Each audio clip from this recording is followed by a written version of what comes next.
A Snoodle's Tale. Far, far away in the land of galoots, where the bigglebag trees bear their bigglebag fruits, and far lily bushes all blossom in yellow, and thimbuttle plants squirt snowberry jello. Here where the mountains of Rocky Magoo rise high o'er the meadows of Gilda Manjoo, where sunsets are painted with purple and blue, you'll find a small town, not much bigger than you.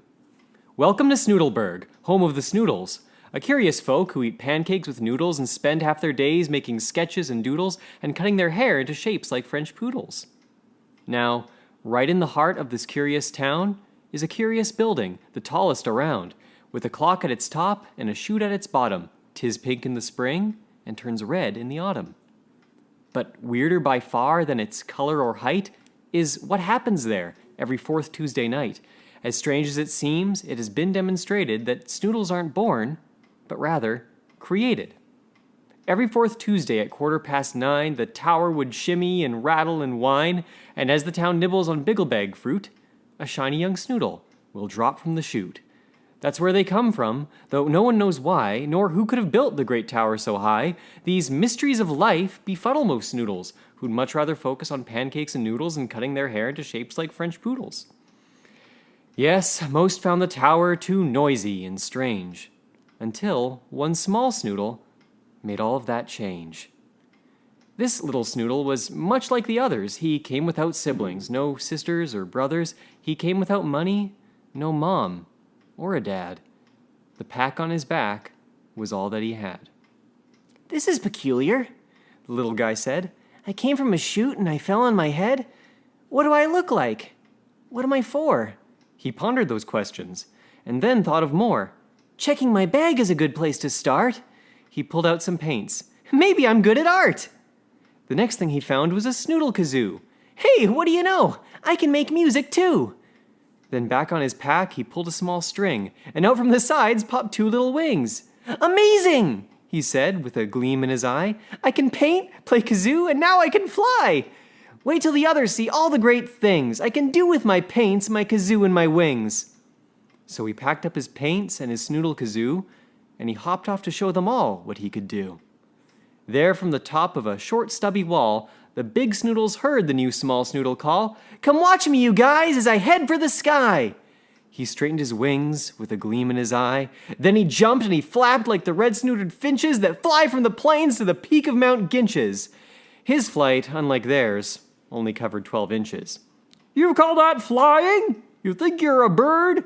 We've never seen anything quite so absurd." The old Snoodle snorted, he sniggered, he shook. "I'll paint you a picture to show how you looked." The brush strokes were skillful, the colors were coolish. The story they told made the young one feel foolish. "Take it from us," said a Snoodle named Lou. "Flying just isn't what you're meant to do." The young Snoodle drooped. He felt his heart sag. The painting the old Snoodle placed in his bag. "Carry this with you," the old Snoodle said, "so visions of flying don't go to your head." The weight on his back was as heavy as lead. So, under the weight of the picture he bore, he hobbled along, feeling lonely and sore, till up far ahead on a bench near the tower, he spied a bright bundle of far lily flowers. His heart started lifting. What beautiful things! Then he remembered, I've got more than wings. So quickly he dug the paints out of his pack and hoped that with art, maybe he'd have the knack. I did it! He yelled to the Snoodles in town, then held up his picture as they gathered round. You did it all right, said the Snoodles replying. You showed us you're no better at painting than flying. Then one of them laughed, and while eating a waffle, painted a picture that made him feel awful. You're puny, you're silly, you're not all that smart. You can't use your wings, and you're no good at art. That picture, too, was placed in his pack and made his heart slump just as low as his back. I'm ugly, I'm foolish, and so very small. I don't think I should be with Snoodles at all. And so he decided to get out of town. His wings hung so low that they dragged on the ground. He walked past the tower and out of the city. He walked through the fields and thought, my, this is pretty. The far lily bushes all blooming in yellow and thimbuttle plants squirting snowberry jello. I might like it here. said the small Snoodle fellow. Then, feeling some warmth coming back to his chest, he thought he would sit for a moment and rest, but try as he might to sit down with grace, the weight on his back knocked him flat on his face. Aha! That's a hoot, said a voice from behind. A farmer stood up with a thimbuttle vine. Why, you need a picture, my Snoodleberg bud, lest you forget how you looked in the mud. And so in that instant, the picture was done and placed in his backpack, which now weighed a ton. The poor Snoodle struggled, he wobbled, he groaned. He stood to his feet, and he said with a moan, Is there anywhere I can be truly alone? Just then overhead flew 2 red-snooted finches, winging their way toward the peak of Mount Ginches. I see, said the Snoodle. Then that's what I'll do. The home for those finches will be my home too. So painfully, struggling under his pack, the small Snoodle inched up the big mountain's back. He crawled over boulders in rain and in lightning. He trudged on, though the journey was frightening. Till finally, on Sunday, at 2:15, he spied all the meadows of Gildamanju and realized he was on top of Mount Ginches, alone with the wind and his thoughts and the finches. He thought of the Snoodles. He thought of the tower. He thought of the bell that would chime on the hour. He thought of his pack and his very long walk. He thought it so loudly, he heard his thoughts talk. Hello, said his thoughts. You've made quite a climb. That voice, he remarked, doesn't sound much like mine. Then he turned, and he noticed he wasn't alone, for a man stood behind near a cave in the stone.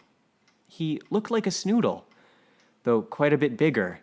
Maybe a giant, the small Snoodle figured. I'm going, the Snoodle boy said with a huff. And don't paint a picture. I've got quite enough. But first, come inside, the man said. Have some tea. I'm so very pleased that you're visiting me.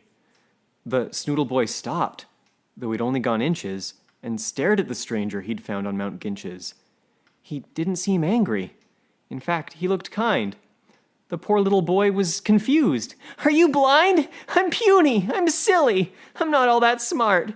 I can't use my wings, and I'm no good at art. The stranger leaned down with a pain in his heart. Who told you these things? He asked. How do you know? These pictures I have in my pack tell me so. The small Snoodle sniffled, and he started to go. First, if you please, let me look at this art that makes your pack heavy and weighs down your heart. Then, picture by picture, he unpacked the bag that bent the poor Snoodle and made his wings sag. Dear boy, said the man, these look nothing like you. Then into the fire the pictures he threw. He rose from his chair, saying, Wait there, you'll see that what you need most is a picture from me. The Snoodle sat patiently, sipping his tea. Then from a room in the back he returned and said, Dear little Snoodle, it's time that you learned what you really look like. Then he threw off the sheet, and what the boy saw warmed him right to his feet. The boy in the portrait looked older and strong, with wings on his back that were sturdy and long, and a look in his eye both courageous and free. Sir, asked the boy, are you saying that's me? I'd like to believe it, but, sir, I'm afraid to. I know who you are, the man said, for I made you. I built the tower and set it in motion. I planted the meadow, put fish in the ocean. And I feed the finches, though most Snoodles doubt it. Not one of them falls that I don't know about it. I've seen you fall down in the mud and the goo. I've seen all you've done, and all you will do. I gave you your pack and your paints and your wings. I chose them for you. They're your special things. The Snoodle kazoo is so you can sing about colors in autumn or flowers in spring. I gave you your brushes in hopes that you'd see how using them you could make pictures for me. Most of the Snoodles, the old man said sadly, just use their paints to make others feel badly. The young Snoodle pondered the things he'd been told, then, wondering something, grew suddenly bold. But, sir, if you made this incredible land, can't you make Snoodles obey your command? The big one smiled warmly, then said to the small, A gift that's demanded is no gift at all. With that, the small Snoodle reached into his pack and pulled out the picture he'd made 10 miles back. They're far lilies, sir, from over the bridge. The old one beamed bright and said, That's for my fridge. After the small Snoodle's picture was hung, the old one bent down to the face of the young. He said, Here's what you look like. Here's how I see you. Keep this in your pack and you'll find it will free you from all of the pictures and all of the lies that others made up just to cut down your size. And lastly, your wings. You know what they're for. But no, not just to fly, son. I want you to soar.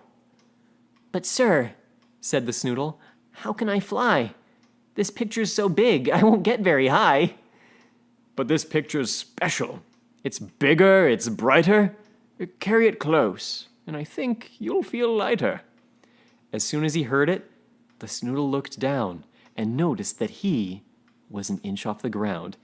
He laughed and he leaped and he flew from the cave, feeling now older and stronger and brave. And he flew through the clouds and he flew with the finches. He soared up and down round the peak of Mount Ginches. He flew over far lily bushes in yellow and thimbuttle plants squirting snowberry jello. He flew over bigglebag trees and their fruits and big lazy loops o'er the land of galoots. Then hurried back home to the center of town, where the Snoodles all stood with their wings on the ground. And starting precisely at 2:15, he told them the story that I just told you.